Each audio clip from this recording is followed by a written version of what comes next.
नमस्कार दोस्तों। आज इंग्लिश कॉम्पिटिटिव को लेकर हम कॉन्जुगेशन कंजक्शन वर्ड जो हैं वो लेकर आए हैं। आप देखें कंजक्शन वर्ड जो हैं ये आपके कॉम्पिटिटिव एग्ज़ाम में आते हैं और एरर में भी आते हैं और फिल इन ब्लैंक्स में भी आ जाते हैं। कंजक्शन वर्ड अपने आप में ही इसका अर्थ जो है वो सामने है। कंजक्शन वो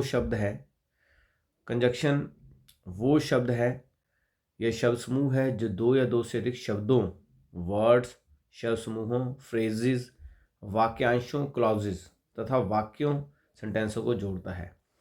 यहाँ से आप देखें कि दो या दो से अधिक शब्दों को आपस में जोड़ रहा है या फ्रेजेस को आपस में जोड़ रहा है या क्लॉजेस के साथ वो कॉम्बिनेशन कर रहा है, उन वाक्यों को सेंटेंस जोड़ता है। फॉर एग्जाम्पल, ये आपके सामने एग्जाम्पल है कि शाम, राम एंड शाम विल कम। तो यहाँ आप देखें, अगर वैसे लिखें कि राम विल कम और दूसरी तरफ मैं लिखूँ शाम विल कम, तो दो लाइनों में लिखना पड़ेगा।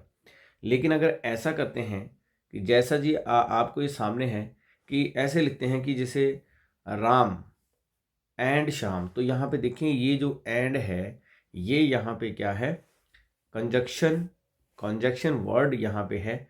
और नेक्स्ट में देखें the people's ignorance population exploration, तो यहाँ देखें पीपल्स इग्नोरेंस, यहाँ पे ये एंड है तो ये फ्रेजेस है, एक तरह का ये फ्रेजेस है। दोनों को people ignorance and population exploration are two interrelated problems, ये दो इंटरलेटेड प्रॉब्लम हैं। नंबर तीन पे आप देखें she said that she would come, तो यहाँ पे दैट जो है, शी सेड दैट, अगर वैसे दो सेंटेंस में बात करें, शी सेड उसने कहा, दैट शी वुड कम वो आएगी। आगे देखिए क्लॉजेज वन में यह वाक्य एंड है दो शब्दों में, जैसे राम एंड शाम को जोड़ता है। बाकी दो में सेकंड में आप देखें वहाँ पे एंड दो शब्द समूहों को जोड़ रहा है, जैसे कि हमने बात की थी people's ignorance and populations exploration. तो यहाँ पे और वाक्य तीन में आप देखें तो दैट दो वाक्यों को शी सेड और साथ में शी वुड कम को जोड़ रहा है, तो यहाँ एंड, दैट और ये क्या है, कंजुगेशंस। ये क्या है, कंजुगेशन। तो कंजुगेशन बहुत आसान है, जैसे कि जिसको सेंटेंस के बाद जो है, सेंटेंस को शॉर्ट मतलब एक बड़े ज़्यादा बात ना रखते हुए छोटे में ही इसको कंप्लीट करना, तो वो ये वहाँ पे बहुत अच्छे से वर्क करता है, उसे होता है कंजक्शन वर्ड्स। तो इन कंजक्शंस में टाइप ऑफ कंजक्शन पे चलते हैं। दो तरह के कंजक्शंस हैं, कंजक्शंस दो प्रकार के होते हैं और ये दो प्रकार के कंजक्शन में एक कोऑर्डिनेटिंग कंजक्शन आप देखें, कोऑर्डिनेशन कंजक्शन में इसी से इसका मतलब सामने आ रहा है, और दूसरा है सबऑर्डिनेटिंग कंजक्शन। कोऑर्डिनेटिंग जो कोऑर्डिनेट कर रहा है और जो शब्द कोऑर्डिनेट कर रहा है, और दूसरा जो सबऑर्डिनेट जो वहाँ पे उसको आश्रित कर रहा है। तो फर्स्ट ऑफ ऑल पहले पे हम चलें कोऑर्डिनेटिंग कंजक्शन। कोऑर्डिनेटिंग कंजक्शन में आप देखें यहाँ पे कि he read the notes and return it to me, तो यहाँ पे ये देखो एंड, दैट इज एंड, ये यहाँ पे क्या है, कंजक्शन वर्ड है, कोऑर्डिनेटिंग कर रहा है। ही रीड द नोट्स, उसने नोट्स पढ़े और वापस मुझे दे दिए, तो यहाँ पे एंड जो है, अब he came to meet me but I was not at home, वो मुझसे मिलने आया लेकिन मैं घर पर नहीं था। तो आप देखें यहाँ पे ये जो बट है ये यहाँ पे क्या किसका काम कर रहा है, कंजक्शन का काम कर रहा है, दोनों को आपस में जोड़ रहा है, दोनों को आपस में जोड़ रहा है, तो that is conjunction. She worked very hard, she worked very hard yet she failed, तो यहाँ पे आप देखें इस लाइन में यहाँ यट जो है, ये जो वर्ड है यहाँ कंजक्शन का काम कर रहा है। इन वाक्यों में एंड, बट, यट नामक कंजुगेशंस द्वारा दो ऐसे वाक्यों को जोड़ा गया जो स्वयं अपने अलग अलग अर्थ प्रकट करते हैं।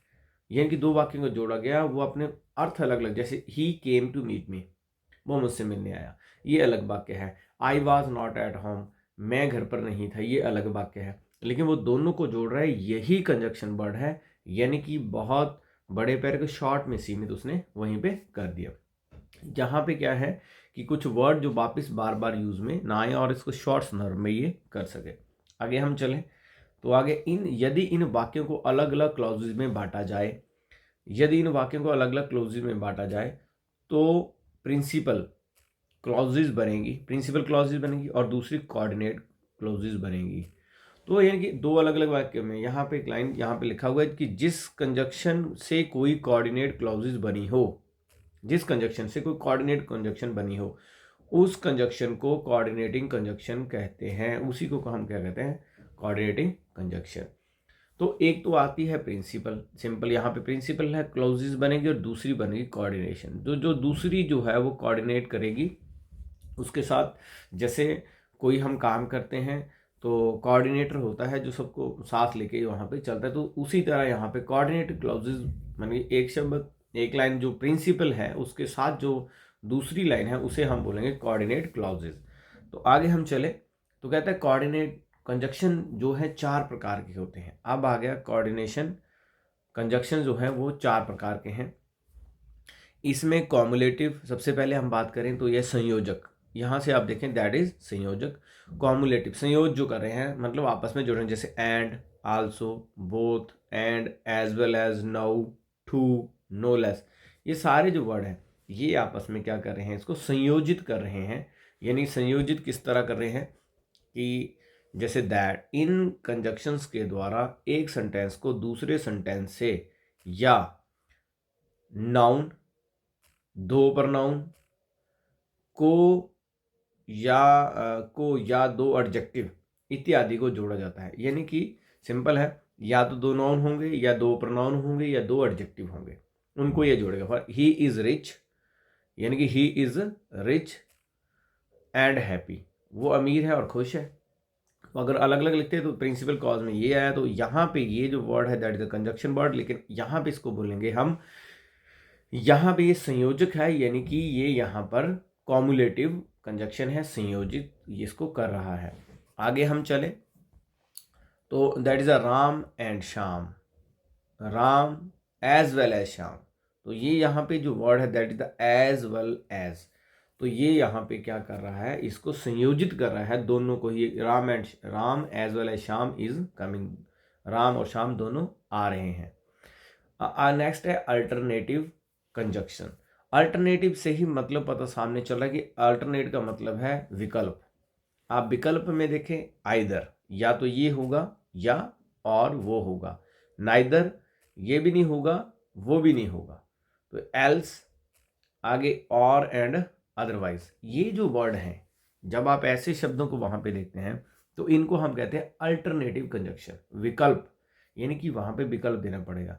इन कंजक्शंस के द्वारा दो ऐसे सेंटेंस, नाउन्स, प्रोनाउंस इत्यादि को जोड़ा जाता है। वहीं पे कंजक्शन के द्वारा सेंटेंस, या तो सेंटेंस को जोड़ा जाएगा या नाउन्स को जोड़ा जाएगा या प्रोनाउंस को जोड़ा जाएगा, जिनसे दो विकल्पों में से एक को चुनने का बोध होता है।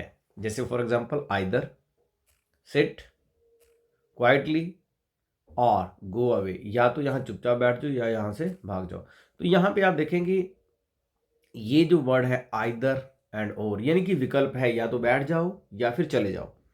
अल्टरनेट का मतलब ही ये वहां से सामने, अल्टरनेट कंजक्शन बहुत आसान है कंजक्शन वर्ड, अगर आप करेंगे तो आपको एरर और कॉम्पिटिटिव एग्जाम में बहुत ज़्यादा हेल्पफुल ये होगा। You must run fast, else, ये वर्ड यहाँ पे आ गया, else you will miss the train. अगर तुम तेज नहीं भागते हो तो तुम्हारी ट्रेन जो है वो मिस हो जाएगी, तो आपकी ट्रेन मिस होगी। तो यहाँ पे ये जो वर्ड है ये क्या कर रहा है यहाँ पे, दैट इज कि ये ऑप्शन दे रहा है अल्टरनेट, या तो फास्ट भाग लो या फिर आपकी ट्रेन जो है मिस हो जाएगी। यहीं से इसका नंबर 3 पे आप देखें, that is the adversative, that adversative conjunction, विरोधात्मक शब्द दर्शन, यानी कि विरोध, यहाँ से विरोध की बात होगी। विरोध का मतलब या तो but, yet, still, only, however, nevertheless, while. ये सारे जो हैं, ये कहता है कंजक्शंस के द्वारा दो ऐसे वाक्यों को अथवा नाउन्स, प्रोनाउन इत्यादि को जोड़ा जाता है एक दूसरे के विपरीत हों, जो एक दूसरे के विपरीत हो। फॉर एग्जाम्पल, इसका एग्जाम्पल भी आपके सामने हम रखते हैं। इसका एग्जाम्पल आपके सामने, he is rich but he is not happy. He is not happy. जहां पे विरोध झलक रहा है, जहां विरोध झलक रहा है उसे हम बोले, दो लाइनें आपस में जुड़ी हैं, दोनों का आपस में विरोध झलक रहा है, उसे हम वहां पे विरोध दर्शक बोलेंगे, यानी एडवर्सेटिव कंजक्शंस हम उसे बोलेंगे वहां पर। आगे हम देखें, ही इज, जैसे फॉर एग्जाम्पल यहाँ भी एक एग्जाम्पल है, he is industrious still he does not get good marks.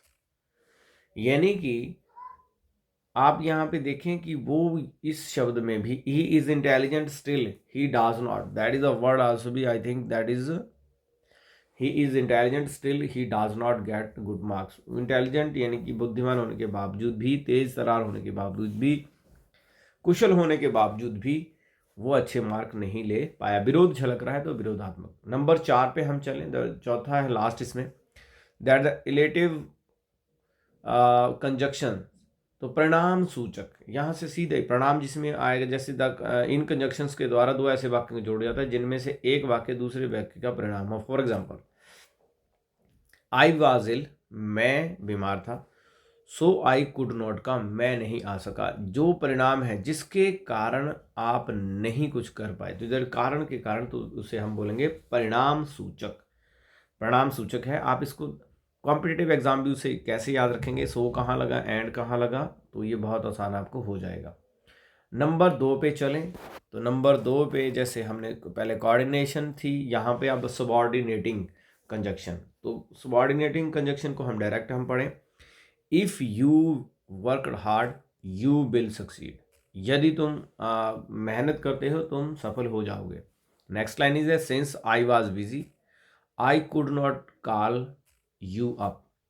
अब आप इन सेंटेंसों में देखें, आप यहाँ पे आप देखें इन सेंटेंसेस में कि इन सेंटेंसेस में इफ, सिंस, यानी इफ एंड सिंस के जैसे कंजक्शंस के द्वारा एक क्लोजेस को दूसरी क्लोजेस के साथ जोड़ा जाता है जिसके बिना वो अपना अर्थ व्यक्त नहीं कर पाते हैं। यानी कि एक क्लोज जो है, क्लॉजेस जो है वो दूसरी क्लॉजेस पे डिपेंडेंट है। यदि इन सेंटेंसेस को क्लोजेस में बांटा जाए, यानी इन सेंटेंसेस को क्लोजेस में, तो एक प्रिंसिपल क्लोजेस बनेगी और दूसरी क्या बनेगी, सबऑर्डिनेटिंग। तो सबऑर्डिनेट क्लोजेस में क्या है कि जो प्रिंसिपल क्लोज है उस पे ही ये डिपेंड करेगी दूसरी लाइन, यानी कि दूसरा जो सेंटेंस है उसी पे वो आश्रित करेगा। जैसे सिंस आई वाज बिजी, क्योंकि मैं व्यस्त था, आई could not call you up, मैं तुम्हें कॉल नहीं कर पाया। तो यानी कि जब तक आप पहली line I could not call you up, तो यानी कि पहली जो है प्रिंसिपल क्लॉजेज में, दूसरी तभी उस पर वो आश्रित होगी, सबऑर्डिनेट वहाँ पे झलक रहा है, यानी सबऑर्डिनेटिंग कंजक्शन वर्ड में यही आएगा। जिस कंजक्शन के द्वारा सबऑर्डिनेट क्लोजेस बनी हो उसे सबऑर्डिनेटिंग कंजक्शन कहते हैं। वही बात जो हम पहले भी हमने यहाँ पे की। उसके बाद हम देखें, सबऑर्डिनेटिंग कंजक्शन अपने अर्थ के अनुसार बात प्रकट करते हैं। ये इंपॉर्टेंट है कि वो अपने अर्थ के अनुसार, जैसे टाइम की हम बात करें तो टाइम को किस में हम बोल सकते हैं, तो टाइम तो समय है, तो उसमें जैसे व्हेन है, व्हेन एवर है, टिल है, अनटिल है, बिफोर है, सिंस है, व्हाइल है, ये सारे, so as soon as long as, just as, ये सारे जो वर्ड हैं ये बता रहे हैं समय के बारे में। जैसे व्हेन आई सा हिम, जैसे ही मैंने जब देखा, आई स्टॉप्ड माई कार, मैंने अपनी कार रोक दी। तो ये जो वर्ड हैं जो अर्थ के अनुसार अपनी बात प्रकट करते हैं, सबऑर्डिनेटेड कंजक्शंस। तो यहाँ पे सेकंड ऑप्शन में आप देखें, as soon as it rains the farmers will be saw the seeds, जैसे ही बारिश होगी किसान अपने बीज देंगे। तो नंबर आगे देखिए, दैट इज प्लेस के बेस में, that is place, that is a where and wherever. Place में सीधा वर्ड है कि अगर वहाँ पे प्लेस को अगर आपको बताना है तो वहाँ पे जैसे you can go wherever you want, तुम कहीं भी, यू कैन गो तुम जा सकते हो जहाँ तुम जाना चाहते हो। तो ये जो वर्ड है यहाँ पे, ये जो समय को भी साथ में शो कर रहा है, लेकिन सबॉर्डिनेशन अगर ये नहीं होगा तो फिर ये नहीं होगा, प्रिंसिपल क्लोज पे वो आश्रित रहेगा, तो दैट इज सबॉर्डिनेटिंग क्लॉजेज। आगे आप देखें यहाँ पे, तो काउज कारण, since and because and as, she came because I called him up. यहाँ पे बिकॉज जो है, ये वर्ड जो है यहाँ पे सबॉर्डिनेटिंग कंजक्शंस का काम कर रहा है। As he is miser, no one likes him, ठीक है। तो ये इसके एग्जाम्पल है। नंबर 4 पे हम देखें पर्पस के लिए, पर्पस है उद्देश्य, सो दैट हो गया, सो हो गया, that, in order, that, least, ये सारे, जैसे we eat so that we may live, अगर हम खाते हैं तभी हम जीवित रहते हैं। तो यहाँ पे दैट जो है, अगर पहली लाइन जो है प्रिंसिपल क्लॉजेज है, दूसरी जो वहाँ पे सबॉर्डिनेट क्लॉजेज, वहाँ पे सेकंड क्लॉज जो है वो सबॉर्डिनेट, तो ये सबॉर्डिनेट कंजक्शन वर्ड यहाँ पे लगा। Run fast lest, you should miss the train, तो दैट द लीस्ट जो है, यही वर्ड यहाँ पे सबॉर्डिनेट कंजक्शन का काम यहाँ पे कर रहा है। तो आप देखें कि नंबर 5 पे रिजल्ट है। जैसे परिणाम की अगर बात करें, सो दैट, सच दैट, आपको ये कि सेंटेंस में अगर पर्पस की बात आ रही है तो वहाँ पे that, so that, in order, that, least ऐसे शब्द लगेंगे। रिजल्ट की बात आ रही है तो सो दैट, सच दैट, ऐसे वर्ड वहाँ पे यूज होंगे। He is so weak that he can not even stand, तो यहीं से इसका मतलब सामने आपको पता लग रहा है। ही इज सच, यहाँ पे दैट इज दैट वर्ड आ गया। यहाँ पे he is such a fool that he doesn't understand anything, तो प्रिंसिपल क्लोज पे सेकंड क्लोज टिकी हुई है। ये यहाँ पे बताया गया कि सबॉर्डिनेट, इसी को हम बोलते हैं दैट, यहाँ पे जो है सबॉर्डिनेट कंजक्शंस है। कंडीशन, शर्त, इफ, स्पॉजिंग, अनलेस, प्रोवाइडेड, ये सारे जो वर्ड हैं कंडीशंस को वहाँ पे बता रहे हैं। He can not succeed unless, that is unless he works hard, तो यहाँ पे कंडीशन होगी, वो से कंडीशनल सबॉर्डिनेट कंजक्शन वर्ड हम वहाँ पे बोलेंगे। ही विल हेल्प प्रोवाइडेड, अब यहाँ पे जो प्रोवाइडेड है, he mends his, that is that word that is the subordinate conjunctions word. आगे है मैनर, मैनर की बात करें, हाँ ढंग है, ये सबको पता ही है आपको कि मैनर्स जो हैं वहाँ पे, sorry, manner, as, if, as though, as far as, that is he called me as if he were my father, तो दैट इज वर्ड यहाँ पे, ये जो वर्ड आए यहाँ पे दैट इज, ये यहाँ पे है सबॉर्डिनेट कंजक्शन वर्ड। यहाँ नोट रखने वाली बात है, अगर एज के अर्थ में चूंकि हो तो उसके बाद सो का प्रयोग ना करें, that is important, that is important कि एज है, दा अर्थ चूंकि हो तो उसके बाद सो का प्रयोग ना करें, तो ये इंपॉर्टेंट है, पेपर पॉइंट ऑफ व्यू से आप इसे याद भी रखें। As well as, sorry, as I was ill so I could not come, तो रिमूव सो, तो यहाँ पे दैट इज सो, यहाँ पे रिमूव करना पड़ेगा क्योंकि सिंस के साथ भी सो का प्रयोग नहीं होता है, और वही दैट इज आल्सो भी इंपॉर्टेंट, यहाँ पे सिंस के साथ भी जो है वो सो का प्रयोग नहीं होता है। Since he is liar so I do not trust him, तो रिमूव सो, यहाँ पे सो को हटाना पड़ेगा, तो पेपर ऑफ पॉइंट व्यू से आप इसको भी याद रखें। आगे है कंपैरिजन, तुलना, एज एंड एज दैन, ये जितने वर्ड है, wise enemy is better than a foolish friend, मूर्ख मित्र से समझदार शत्रु अच्छा है। He is a good as she at English, तो ये जो वर्ड है जब तुलना की जाएगी तो वहाँ पे इन वर्ड्स को यूज किया जाता है। एज का प्रयोग दो व्यक्तियों या वस्तुओं की तुलना के लिए किया जाता है। तो अभी हम कुछ ये जो वर्ड्स हैं ये आप जरूर याद रखें कि ये कंजक्शन वर्ड हैं और ये कहाँ यूज़ किए जाते हैं, इसके बारे में भी हम अभी चर्चा कर रहे हैं। तो यहाँ पे आप देखें, नोट रखें, सो एज का प्रयोग नेगेटिव वाक्यों में होता है। आप देखें जब भी सो और एज का कम्बिनेशन होगा, यानी सो और एज का जब भी कम्बिनेशन होगा तो इसमें आप देखेंगे कि वो नेगेटिव होगा। For example, he is not so good as you, तो जहाँ पे नेगेटिव है तो वहाँ पे सो के साथ क्या लगा, एज। तो आप याद रखें, ये बहुत महत्वपूर्ण है आपके लिए कि सो के साथ एज का प्रयोग होगा, लेकिन वाक्य क्या होगा, नेगेटिव, जो आपको नेगेटिव बता रहा है। किंतु एज का प्रयोग अफर्मेटिव तथा नेगेटिव दोनों के लिए किया जा सकता है। लेकिन एज जैसे फॉर एग्जांपल एज की बात करूँ, he is as good as you, वो आपकी तरह ही अच्छा है, अफर्मेटिव है। तो अगर दूसरे he is not as good as you, वो आपकी तरह भी अच्छा, जैसे आप हैं वैसे ही वो भी अच्छा नहीं है, तो नेगेटिव। तो आप याद रखें that is the as and as, इन वर्ड्स का यूज नेगेटिव और पॉजिटिव दोनों सेंटेंसों में कर सकते हैं। ठीक है, तो आगे हम चलें, दैट इज द कॉन्ट्रास्ट, अंतर। जैसे अंतर के लिए हम बात करें, for example that is the दो, ऑल दो एंड हाउ एवर। दो he worked hard, he failed, that's nice. I tried very hard, however I could not win the race 3। तो दैट इज वर्ड, जहाँ अंतर की बात होगी वहाँ पे ये वर्ड यूज होंगे, ये कंजक्शन वर्ड वहाँ पे यूज होंगे, और इसे हम बोलेंगे सबऑर्डिनेट कंजक्शन वर्ड्स। नंबर 3 पे आ गया, दैट द कोरिलेटिव कंजक्शन। अब 4 तरह के उन्होंने वहाँ बताए थे हमें, अब अभी हम पहुंचे कोरिलेटिव कंजक्शन। कुछ ऐसे हैं जो कोरिलेशन आपको बताते हैं, जैसे फॉर एग्जांपल जो कंजक्शन वर्ड्स, जो कंजक्शंस जोड़े पेयर में प्रयुक्त होते हैं उन्हें कोरिलेटिव संकेतवाचक कहते हैं। हम संकेत दे रहे हैं जो पेयर में, जैसे आइदर के साथ और लगेगा, नाइदर के साथ, यहाँ देखिए आप, आइदर के साथ और लगेगा, नाइदर के साथ नोर लगेगा, बोथ के साथ एंड लगेगा। ये कॉम्बिनेशन में पेयर है, अगर ये लगेगा तो वही वहाँ पे लगेगा। जैसे for example not only but also, दो यट एंड वेदर और, ये सारे वर्ड्स यहाँ पे बताए गए हैं उदाहरण के लिए। अब पेपर पॉइंट ऑफ व्यू से, कॉम्पिटेटिव पॉइंट ऑफ व्यू से आप इनको याद रखें कि किसके साथ कौन सा वर्ड लगता है। अगर वहाँ पे कॉम्बिनेशन बन रहा है, बट लगा तो आल्सो लगेगा, दो लगा तो यट लगेगा, वेदर लगा तो और लगेगा।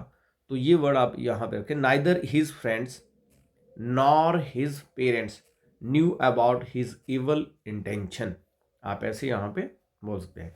तो यहाँ पे आप देखें, I do not know whether he will come or not, I do not know whether he will come or not.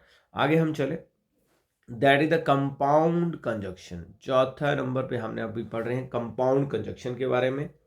Conjunction compounds कहलाते हैं, कंजक्शन कंपाउंड जो वर्ड है वही कंजक्शन वर्ड वहां पे कहलाते हैं। जो कंजक्शन कंपाउंड जो इन ऑर्डर दैट द अनाउंस, अब इसके कुछ जो डायरेक्ट है आप कंपाउंड में जो चलते हैं, जैसे मान लो इन ऑर्डर दैट। अब इन ऑर्डर दैट यहाँ पे ये लगा, आप पूरे सेंटेंस को पढ़ें, the announcement was made in order that all might know the new date of exam. तो ये जो है कंपाउंड में लेके चले हैं, तो इसे कंपाउंड कंजक्शन हम कहेंगे। यहाँ पे कुछ शब्द है जो आप यहाँ पे देखेंगे, on condition that, I will give you money on condition that you will not miss use it. That is, ये जो वर्ड है ये कंपाउंड है, तो आप देखेंगे on condition that. Even if, अब इवन इफ का वर्ड यहाँ पे लगता है, जैसे she will be succeed in if she faces some initial features. तो यहाँ पे ये जो वर्ड है that is called compound conjugation conjunction, sorry compound conjunction. That is so that we meet we may live. तो दैट इज द वर्ड, ये यहाँ पे शो कर रहा है compound conjunction. Provided that, that is provided that you can take any dress provided that you return it. तो that is provided that, यहाँ पे जो ये कॉम्बिनेशन में वर्ड लगा कंपाउंड, एक से ज़्यादा जब वर्ड आपस में होंगे इकट्ठे यूज किए जाएंगे तो उसे हम कंपाउंड कंजक्शन वर्ड बोलेंगे। एज दो, द ही स्नोज एज दो ही इज रिच। तो दैट इज द एज दो, यहाँ पे वर्ड, यहाँ पे कंजक्शन वर्ड। उसी की तरह as well as, that is as well as Ram as well as his friend his has come to the party.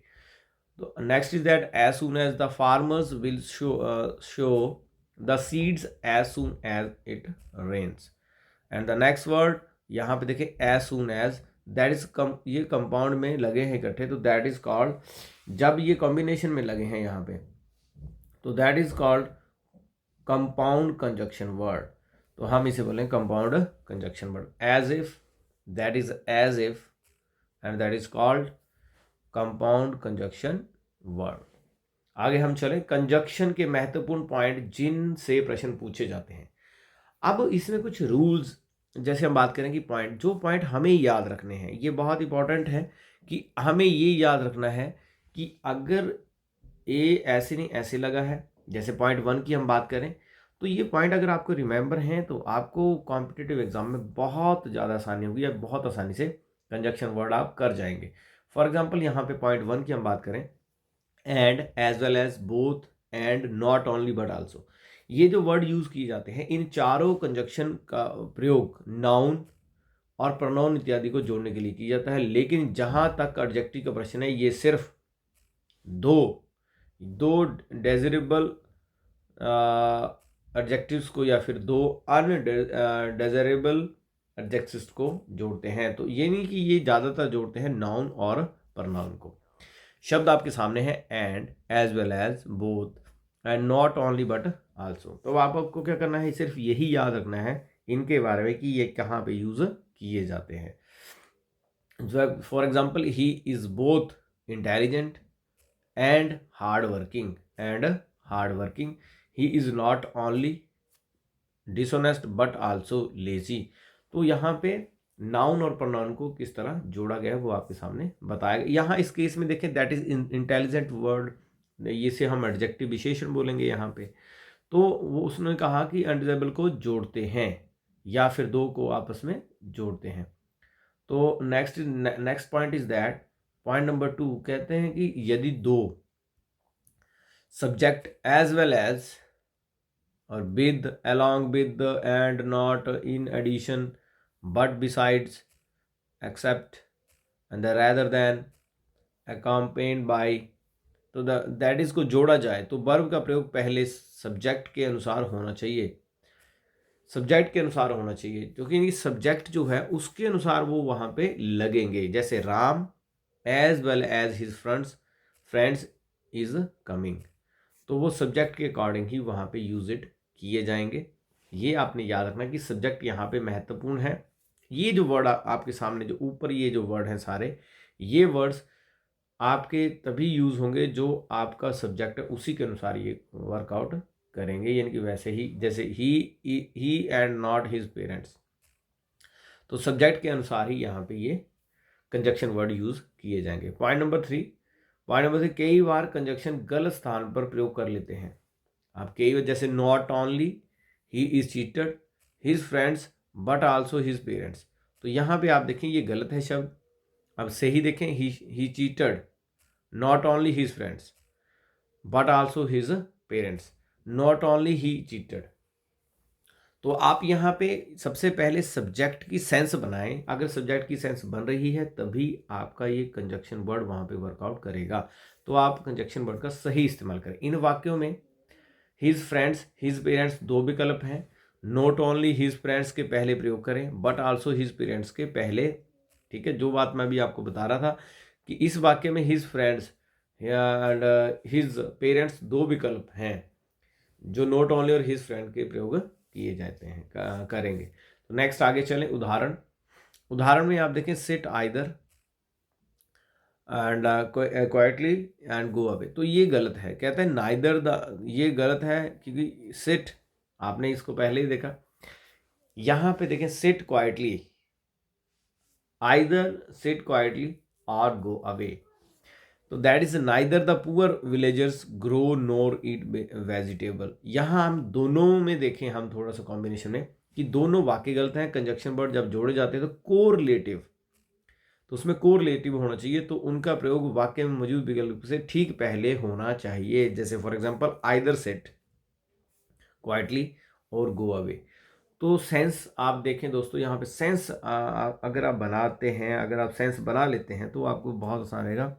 अगर साथ में आप सेंस का भी ध्यान रखते हैं तो आपको ज़्यादा मेहनत नहीं करनी पड़ेगी। तो यहाँ पे आप सेंस को साथ में रखें। The poor villages neither grow nor eat vegetable, ये इसका उदाहरण था। पॉइंट नंबर 4 पे चलें। ये सीधा ही आपको याद रखना है, इसमें कोई ज़्यादा है नहीं। कंजक्शंस जब जोड़े में हों तब सही होने चाहिए। आपको ये दोस्तों सीधा याद रखना पड़ेगा। ये जो वर्ड है, जैसे दो के साथ यट ही लगेगा, आल दो के साथ यट ही लगेगा, एज सूनर के साथ देन ही लगेगा, हार्ड स्केयरली जब भी लगेगा हार्डली तो वैन पक्का उसमें लगेगा, एज के साथ एज भी लग सकता है लेकिन सो के साथ एज ही लगेगा, लीस्ट जब भी लगेगा दैट इज इंपॉर्टेंट, लीस्ट जब भी लगता है तो वहाँ पे शुड होता है लेकिन वर्ब की पहली फॉर्म, और verb not only plural form, जो वर्ब है वो साथ में क्या लगेगी प्लूरल फॉर्म में वहाँ पे लगेगी। टू के साथ हमेशा टू का प्रयोग होता है, तो आप इन शब्द को डायरेक्ट याद रखेंगे तब जाके कंजक्शन वर्ड में आप एरर निकाल पाएंगे। तो आगे देखें, जैसे वर्ड सो के साथ दैट लगेगा, बिटवीन के साथ एंड ही लगेगा, फ्रॉम के साथ टू लगेगा, ईज के साथ बट लगेगा। अब मैं आपको बता दूं preposition fill in the blanks भरने के लिए आते हैं, वहाँ भी कंजक्शन वर्ड इस्तेमाल किए जाते हैं। तो जैसे मान लो पीछे फ्रॉम लगा है तो आगे क्या लगेगा, तो पीछे अगर पिछली सेंटेंस में पिछली लाइन में सो लगा है तो अगली लाइन में दैट लगेगा। ये फिल इन ब्लैंक्स में भी आ सकता है और आप देखेंगे वहाँ पे ये आते रहते हैं। Other and rather than, other और रैदर है तो दैन वहाँ पे लगेगा, सच के साथ दैट लगेगा, वेदर के साथ और लगेगा, द सेम के साथ दैट लगेगा, बोथ के साथ एंड लगेगा और नोट ओनली के साथ बट आल्सो लगेगा। उदाहरण है यहाँ पे, आल दो he worked hard but fail, ये गलत है तो इसमें दो ही हार्ड वर्क यट ही फेल, तो यहाँ पे जब दो लगा तो यहाँ पे ये जो है कॉम्बिनेशन नहीं चलेगा, दो के साथ क्या लगेगा यट लगेगा, दैट इज ये राइट है। नेक्स्ट उदाहरण में हम देखें, he is both intelligent as well as industrious, तो that is the he is both intelligent. अब बोथ के साथ क्या लगेगा एंड, तो यहाँ बोथ के साथ इसने क्या लगा दिया एज, क्या लगा दिया एज, तो ये गलत है, यहाँ पे लगेगा एंड कॉम्बिनेशन में। I have no other aim but to succeed in life, तो यहाँ आप देखें यहाँ पे नो अदर लगा है और अदर के साथ यहाँ पे टू लगा है, और आप देखें कि नो अदर, लेकिन यहाँ पे एक शब्द लगाया जा रहा है, वो जो आप देखें जो हम छोड़ के बीच में, that is the what, but other के साथ जो है वर्ड वो लगेगा देन, क्या लगेगा देन, तो ये आप याद रखें, that is correct. That is he asked me if I was coming और नॉट, तो वहां पे इफ वो लगा रहे हैं लेकिन साथ में और, तो वेदर के साथ क्या लगेगा, यानी कि सबसे बड़ी बात है इफ के साथ इसने और लगा दी, दैट्स रॉन्ग, तो वेदर के साथ क्या लगेगा और। यही चीज़ें आपको याद करनी है, रिमेंबर करनी है। कंजक्शन वर्ड आपको फिल इन ब्लैंक्स करने के लिए आ सकते हैं, कंजक्शन वर्ड आपको एरर निकालने के लिए आ सकते हैं, ये महत्वपूर्ण है जो आपको फायदा देंगे। पॉइंट नंबर 5 पे चलते हैं। सो के साथ दैट है और टू के साथ टू है, इसका अर्थ है इतना की।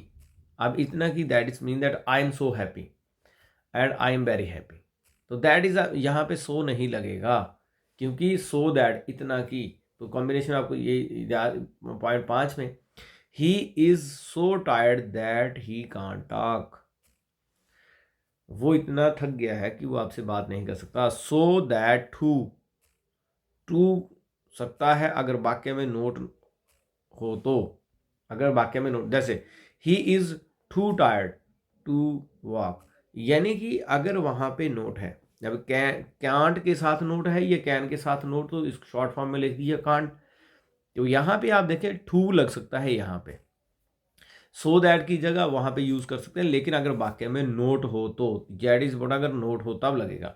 It is too hot to go out, that इसका example, it is so hot that we could not go out, ये आप कंपैरिजन देखें इन दोनों लाइनों में कि सो दैट यहाँ पे लगा है लेकिन यहाँ पे टू के साथ टू भी लग सकता है, लेकिन अगर सो दैट लगेगा अगर यहाँ पे ना है, यानी कि ये वाक्य क्या है, वाक्य में सेकंड क्लॉज में वो नेगेटिव शो कर रहा है, तो ये छोटी छोटी बातें आप ध्यान रखें।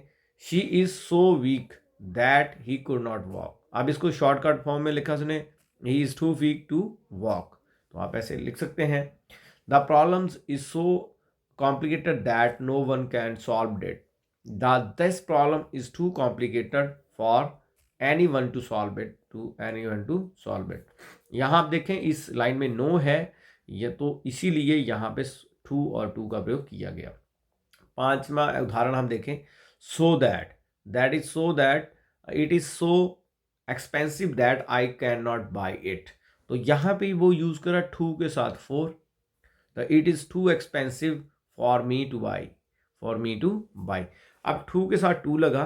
मैंने आपको पहले कहा कि सेंटेंस में सेंस बहुत महत्वपूर्ण है, जहाँ पे इनका वर्ड यूज कॉम्बिनेशन में किया जाता है। पॉइंट नंबर 6 में हम चलें तो हम देखते हैं, हमें पता जैसे आइदर नोर, दोनों में से एक भी नहीं, या ये भी नहीं वो भी नहीं। आइदर का मतलब सामने पता आपको, दो में से एक होगा, या तो ये होगा या तो फिर वो होगा। जैसे for example neither Ram NOR Shyam has come, तो यहाँ पे आपने neither Ram nor his friends have come, तो ये ना तो राम ना तो श्याम आएगा, आता है, सॉरी। हैज़ राम और हिज फ्रेंड्स कम, तो आप देखें यदि दो सब्जेक्ट में नाइदर और नॉर, आइदर और नॉर और से जोड़ा जाए तो वर्ब अपनी नज़दीकी वाले सब्जेक्ट के अनुसार होगा। तो वर्ब जो है वो अपने सब्जेक्ट जो उसके अनुसार ही होगा। फॉर एग्जांपल अब चलते हैं, एग्जांपल यहाँ पे हमने कन्वे नहीं किया, लेकिन यहाँ यही एग्जांपल हमने हिज राम, यानी कि जो आपका यहाँ पे वर्ब यूज होगा उसी के अकॉर्डिंग नज़दीक वाले वर्ब के अनुसार होगा, तब वहाँ पे वो यूज़ किया जाएगा। अब देखिए पॉइंट 7 में आप देखें नाइदर ऑफ का अर्थ है दो में से एक भी नहीं, ठीक है, दो में से एक भी नहीं। अगर दो में से अधिक मौजूद हो तो क्या करेंगे, नॉन ऑफ का प्रयोग करें, तो दैट इज इंपॉर्टेंट। अगर दो से ज़्यादा हैं और वहाँ पे ये नन एक दोनों में से एक भी नहीं है लेकिन मौजूद ज़्यादा हैं, तो आप नन ऑफ का प्रयोग करेंगे।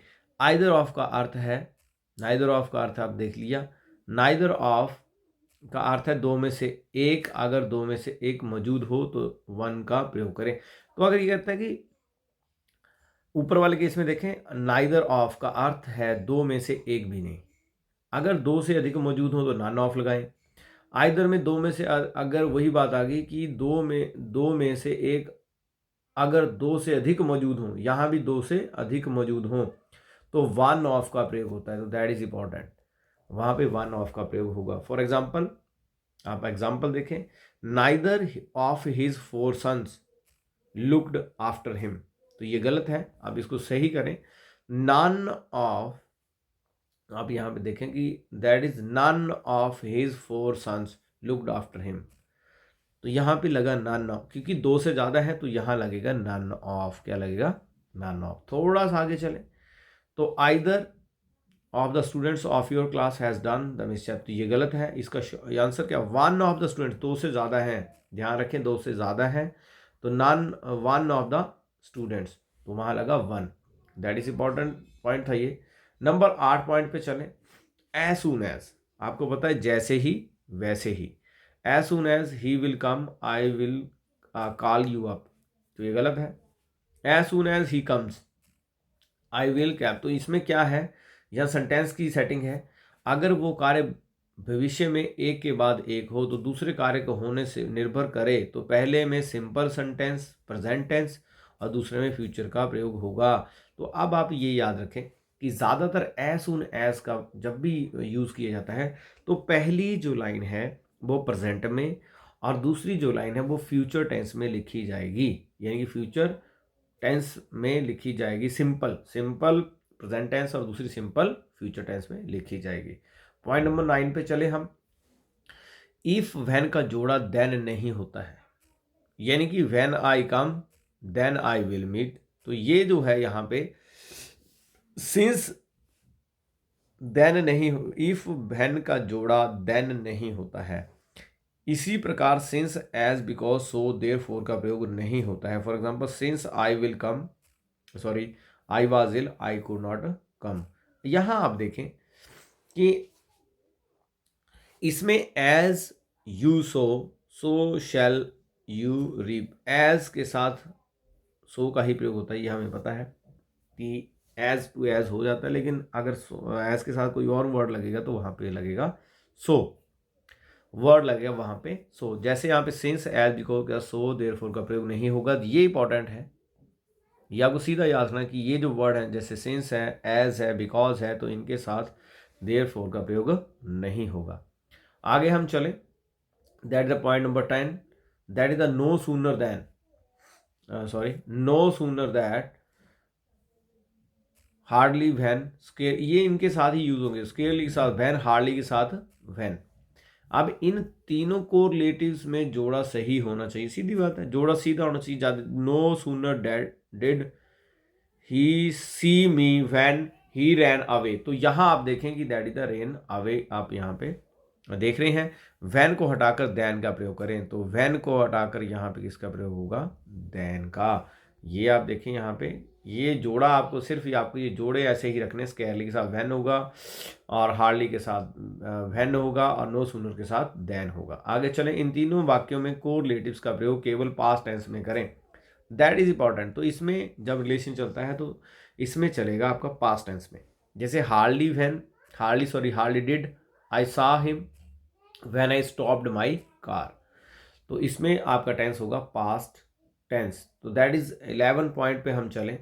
लीस्ट, लीस्ट के साथ शुड ही लगेगा, सही जोड़े का प्रयोग करें, और अदरवाइज एल्स। तो यहाँ देखें ran fast lest you will miss the train, तो यहाँ भी इस केस में देखें ran fast lest you should, तो यहाँ पे शुड लगेगा, क्या लगेगा, should.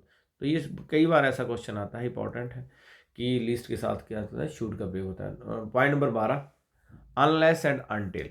Until and unless, until and unless में फ़र्क ये है कि अनटिल समय सूचक है और अनलेस जो है वो शर्त सूचक है, वो शर्त के साथ चलेगा। जैसे फॉर एग्जांपल यहाँ पे दिए until the light turns red no one will stop, and second line में आप देखें unless you worked hard and you won't succeed. तो यहाँ पे आप देखें ये शर्त का सूचक है, ये सर्च का सूचक है। जैसे शर्त है, अगर आप हार्डवर्क नहीं करोगे तो आप फेल हो जाओगे, आप सफल नहीं हो पाओगे। लेकिन इसमें until the light turn red no one will stop, अगर ये यहाँ पे समय बता रहा है कि अगर जिस समय लाइट जो है वो लाल हो जाती है, नो वन स्टॉप विल, तो कोई आपको रोक नहीं पाएगा। तो वी टिल से वाक्य शुरुआत नहीं करते, हम टिल से कभी भी वाक्य की शुरुआत नहीं करते हैं। सेकंड इंपॉर्टेंट लाइन आपको याद रखनी है। और नंबर 13 पॉइंट पे चले हम, अनटिल अनलेस के साथ नोट का प्रयोग ना करें, तो दैट इज इंपॉर्टेंट, इन दोनों वर्ड के साथ हम नोट का प्रयोग ना करें। Until the train will not get the signal it will not run, that is wrong. Until the train gets signal it will not come, तो हम ये ध्यान रखें कि इन वर्ड के साथ हम नोट का प्रयोग ना करें। आगे हम देखें उदाहरण, unless the government will not take action, तो यहाँ पे अनटिल और अनलेस के साथ विल वुड शैल का प्रयोग नहीं किया जाता है, ये बहुत इंपॉर्टेंट है। तो ये भी आप याद रखें कि अनटिल अनलेस के साथ कभी भी विल और वुड का इस्तेमाल नहीं होता है। उदाहरण, unless the government will not take action corruption will not stop, unless the government take action corruption will not stop. तो यहाँ पे आप देखें ये सेकंड लाइन में इसके साथ फ्यूचर टेंस लगा है, लेकिन इसके साथ यहाँ पे ये जो टेंस है दैट इज प्रेजेंट इंडेफिनिट का यूज यहाँ पे किया गया है। तो आप ध्यान रखें अनलेस और इसके साथ अनटिल के साथ यहाँ पे आप इसका प्रयोग ना करें। कई बार दो शब्दों पर जोर देने के लिए दो कंजक्शंस, प्रेपोजिशंस या प्रोनाउन या एडजेक्टिव्स एक साथ प्रयोग किया जाता है, हालांकि दोनों के अर्थ अलग अलग होते हैं। For example, unless and until you work hard, यहाँ पे ये दोनों वर्ड, ये यहाँ पे शर्त भी है और साथ में इसमें भी है, you won't succeed. The first foremost and foremost duty of even citizen is to respect his country। तो आप देखें कि कई बार जो होता है वो सारे इन शब्दों पर जोर देने के लिए कंजक्शन, प्रेपोजिशन, प्रोनाउन और एडजेक्टिव एक साथ प्रयोग किया जाता है। That is each and every student, each and every, ये student must take the exam. That is the point number 14 में हम देखें डाउट के बाद अफर्मेटिव सेंटेंस, अगर डाउट है तो अफर्मेटिव। इफ एंड वेदर का प्रयोग होता है, इंपॉर्टेंट है, ध्यान देना, प्रयोग होता है जबकि नेगेटिव इंटेरोगेटिव सेंटेंस में डाउट के बाद दैट का प्रयोग होता है। अगर नेगेटिव है और इंटेरोगेटिव है तो दैट लगेगा, अगर सिंपल है तो इफ लगेगा। सिंपल है अगर डाउट है तो दैट, लेकिन अफर्मेटिव है, सिंपल है तो इफ और वेदर लगेगा, लेकिन नेगेटिव भी है और इंटेरोगेटिव भी है तो दैट लगेगा। डाउटफुल के बाद, सेकंड, डाउटफुल के बाद अफर्मेटिव में इफ वेदर का प्रयोग होता है जबकि नेगेटिव, वही बात आ गई। अब इसको हम करें उदाहरण लें यहाँ पे, अफर्मेटिव सेंटेंस में डाउट के साथ इफ़ एंड वेदर और डाउट के साथ दैट, यानी कि नेगेटिव और इंटेरोगेटिव में यहाँ दैट लगेगा और यहाँ पे क्या लगेगा, इफ़ एंड वेदर। तो दैट इज़ इंपॉर्टेंट, ये आप याद रखें। ये आपको एरर में भी फिल इन ब्लैंक्स में भी दोनों जगह बहुत ज़्यादा काम आएगा। डाउट लगेगा इफ़ और वेदर, लेकिन सेंटेंस क्या होना चाहिए, सिंपल। क्या होना चाहिए, सिंपल। यहाँ पे या तो सेंटेंस नेगेटिव होगा या फिर वो होगा इंटेरोगेटिव, तो वहाँ पे ये लगेगा। आगे चलें, उदाहरण यहाँ पे दिए हैं इन्होंने, उदाहरण यहाँ पे हैं। तो ही dots that she will help him, तो ये गलत है। और यहाँ पे ही dots if whether she will help him, affirmative. Affirmative है I have no doubt if whether he will cheat me, and that is I have not doubt that he will cheat me, negative. And next line में आप देखें, I am doubtful that my parents allow me to go the party, तो ये गलत है। इसके बाद I am doubtful if whether, या तो if and whether my parents will allow to me go the party, तो दैट इज अफर्मेटिव। तो ये है affirmative. Point number 15, the same के बाद रिलेटिव प्रोनाउन या एज का प्रयोग होता है। द सेम अगर कोई वर्ड वहां पे लगा है तो रिलेटिव प्रोनाउन लगेगा that and as. The same के बाद दैट का प्रयोग होता है, ये भी आप याद रखें, सीधा और बर्थ स्पष्ट हो। This is the same block that I wanted, that I wanted. He is the same boy that met me in the market.